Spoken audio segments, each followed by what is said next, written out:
अभिनंदन, आभार, आदर, नमस्कार। मैं कुंदन कुमार सिंह महामना एजुकेशन हब के इस वीडियो में आप सभी का स्वागत करता हूं।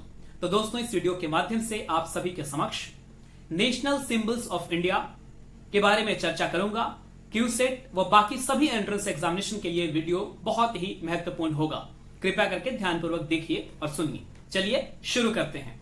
तो भारत का राष्ट्रीय ध्वज तिरंगा है, जिसकी लंबाई चौड़ाई का अनुपात 3:2 है। ये संभवतः सभी को पता होगा। तिरंगे के बीच में एक चक्र है जिसका रंग नीला है और इसमें 24 तीलियां हैं, यानी कि there are 24 spokes in the wheel of राष्ट्रीय ध्वज तिरंगा। आगे बढ़ते हैं। राष्ट्रीय ध्वज तिरंगा के निर्माता पिंगली वेंकैया थे। ये बहुत इंपॉर्टेंट है। राष्ट्रीय ध्वज तिरंगा के निर्माता कौन थे? तो उनका नाम था Pingali Venkayya. That gentleman was none other than Pingali Venkaiah.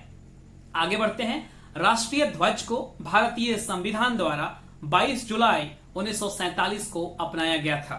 Alright, संविधान के निर्माताओं द्वारा रादर, ठीक है, 22 जुलाई 1947 को इसे अपनाया गया था। आगे बढ़ते हैं। आम लोगों को तिरंगे झंडे को फहराने की अनुमति 26 जनवरी 2002 से प्रदान की गई थी। अगर आपको स्मरण होगा तो साल 2002 से पहले तिरंगा झंडा जनरली सरकारी दफ्तरों या स्कूल कॉलेजेस जो प्राइवेट भी होते थे वहां पर फहराया जाता था। जनरली आम लोग इसे नहीं फहराते थे, लेकिन 26 जनवरी 2002 के बाद नॉर्मल लोग, कोई भी प्राइवेट लोग अपने छत के ऊपर झंडा फहरा सकते, अपने घर के बाहर फहरा सकते हैं, कोई भी दिक्कत नहीं है। ये तब कानून लाया गया था 26 जनवरी 2002 के बाद। इसके बाद भारत का झंडा गीत जो विजय विश्व तिरंगा प्यारा है, उसकी रचना श्री श्यामलाल गुप्त ने की थी। भारत का झंडा गीत जो है, विजयी विश्व तिरंगा प्यारा झंडा ऊंचा रहे हमारा, आपने जरूर सुना होगा इसे। तो उसके जो रचयिता थे, रचनाकार थे, उनका नाम था श्री श्यामलाल गुप्त। इसके बाद शक संवत पर आधारित भारत के राष्ट्रीय कैलेंडर को 22 मार्च 1957 को अपनाया गया था। जो अभी हम ठाकुर प्रसाद का कैलेंडर इस्तेमाल करते हैं, उसे 22 मार्च 1957 को अपनाया गया था। याद रखिएगा, 22 मार्च 1957, और तभी से हमारा नया साल शुरू होता है। इनफैक्ट जो हिंदू माइथोलॉजी के अनुसार भारत का 22 जुलाई से ही साल शुरू होता है, और जो ठाकुर प्रसाद का कैलेंडर है उसके अनुसार पहला महीना जो होता है वो होता है चैत्र, और अंतिम महीना फागुन होता है। यानी कि जो होली का महीना होता है वो फागुन महीने मनाया जाता है। That is the last month according to that calendar, Hindu calendar जिसे कहते हैं, या राष्ट्रीय कैलेंडर पंचांग भी कहते हैं, जिसे 22 मार्च 1957 को अपनाया गया था। बहुत इंपॉर्टेंट है, इसे जरूर याद रख लीजिएगा। इसके बाद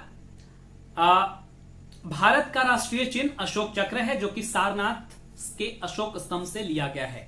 सारनाथ के अशोक स्तंभ से लिया गया है अशोक चक्र, भारत का राष्ट्रीय चिन्ह है। और उसमें बेसिकली 4 शेर हैं, लेकिन देख पाते हम सिर्फ 3 हैं एक बार में, क्योंकि जो ठीक पीछे होता है वो छुप जाता है। ऑलराइट, जैसे मेरे सिर के पीछे कोई ऐसे मेरे ही आकार का इंसान बैठे तो वो शायद अच्छे से नहीं दिख पाए। तो that is same thing happens with राष्ट्रीय चिन्ह, दैट इज अशोक चक्र।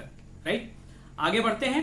और ये सारनाथ के अशोक स्तंभ, सारनाथ वही है, बनारस से लगभग 10 किलोमीटर की दूरी पर। आगे बढ़ते हैं।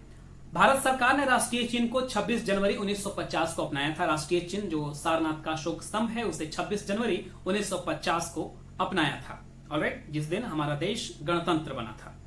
इसके बाद राष्ट्रीय चिन्ह में देवनागरी लिपि में लिखा गया है सत्यमेव जयते, जो कि मुंडक उपनिषद से लिया गया है।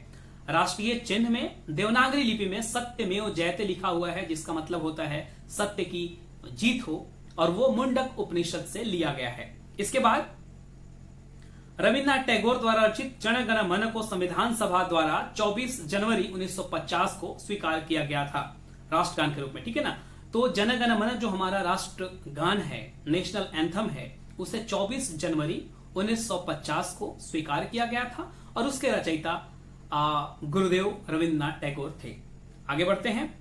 राष्ट्रगान को सर्वप्रथम 27 दिसंबर 1911 को कांग्रेस के कलकत्ता अधिवेशन में गाया गया था, और उस कांग्रेस के अध्यक्ष थे पंडित विश्वनारायण दत्त। तो साल 1911 में कलकत्ता अधिवेशन में पहली बार राष्ट्रगान गाया गया था। इसके बाद आगे बढ़ते हैं। राष्ट्रगान को रविन्द्रनाथ टैगोर ने सर्वप्रथम जनवरी 1952 में तत्वबोधिनी पत्रिका में भारत भाग्य विधाता शीर्षक से प्रकाशित किया था। तो ये भी बहुत इंपॉर्टेंट है कि राष्ट्रगान को रविन्द्रनाथ टैगोर ने सर्वप्रथम साल 1912 में तत्वबोधिनी पत्रिका का नाम याद रख लीजिएगा। तत्वबोधिनी पत्रिका वो पत्रिका थी जिसके अंदर रविन्द्रनाथ टैगोर ने राष्ट्रगान को पहली बार साल 1912 में प्रकाशित किया था और उस समय उसका नाम रखा गया था भारत भाग्य विधाता का शीर्षक था। इसके बाद साल 1919 में मॉर्निंग सॉन्ग ऑफ इंडिया के नाम से अंग्रेजी अनुवाद किया गया। नेशनल एंथम साल 1919 में इसे घोषित किया गया और उसका अंग्रेजी नाम मॉर्निंग सॉन्ग ऑफ इंडिया रखा गया। तत्वबोधिनी पत्रिका is the most important part. Alright, आगे बढ़ते हैं। राष्ट्रगान को गाने में 52 सेकेंड लगते हैं, 52 सेकेंड लगते हैं राष्ट्रगान को गाने में। अगर वो जल्दी जल्दी में गाया जाए तो 20 सेकेंड के अंदर पूरा होना चाहिए, मतलब 20 सेकेंड। ऑलराइट, जल्दी जल्दी में गाया जाए तो, otherwise 52 second is the standard time to be sung what national anthem. आगे बढ़ते हैं। बंगला साहित्यकार बंकिम चंद्र चटर्जी वंदे मातरम को 24 जनवरी 1950 को राष्ट्रगीत के रूप में स्वीकार किया गया था। तो वंदे मातरम जो है वो बंकिम चंद्र चटर्जी की पुस्तक आनंद मठ से ली गई थी और जिसे 24 जनवरी 1950 को स्वीकार किया गया था। आगे बढ़ते हैं। राष्ट्रीय गीत को सर्वप्रथम 1896 में कांग्रेस के कलकत्ता अधिवेशन में गाया गया था और उसके अध्यक्ष थे रहीमतुल्लाह सयानी। ये हमने बताया भी था अभी 2-3 दिन पहले के वीडियो में।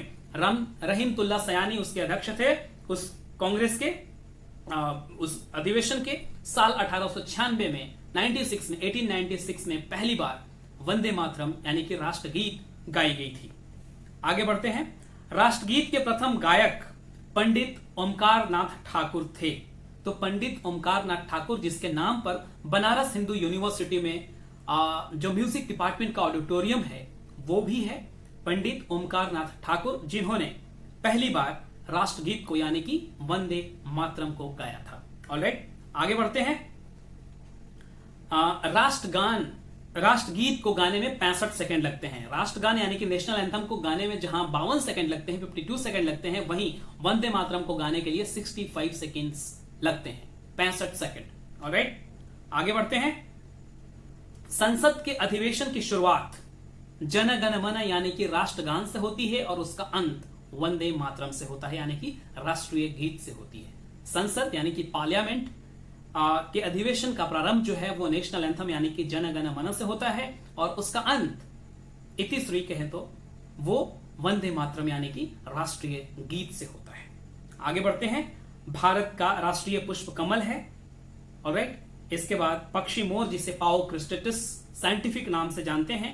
राष्ट्रीय पशु बाघ है पैंथेरा टिग्रिस और आम मैंजीफेरा इंडिका है।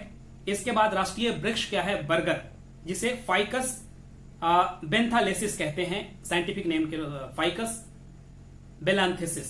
ऑलराइट, बरगद राष्ट्रीय वृक्ष क्या है? बरगद। और इसके बाद भारत का राष्ट्रीय जलीय जीव डॉल्फिन है। डॉल्फिन भारत का नेशनल एक्वेटिक एनिमल है। डॉल्फिन, गैंजेटिक डॉल्फिन रादर, जो गंगा में डॉल्फिन पाई जाती है उसे भारत का राष्ट्रीय जलीय जीव घोषित किया गया है। ऑलराइट, तो उम्मीद है ये वीडियो आप सबके लिए बहुत ज्यादा लाभदायक होगा। इसे जरूर मैक्सिमम लोगों तक शेयर कीजिएगा और अगर इस चैनल को अभी तक आपने सब्सक्राइब नहीं किया है तो जरूर सब्सक्राइब कर लें। बहुत बहुत धन्यवाद। All the best for your bright future. God bless you all. Young ladies and gentleman, नमस्कार।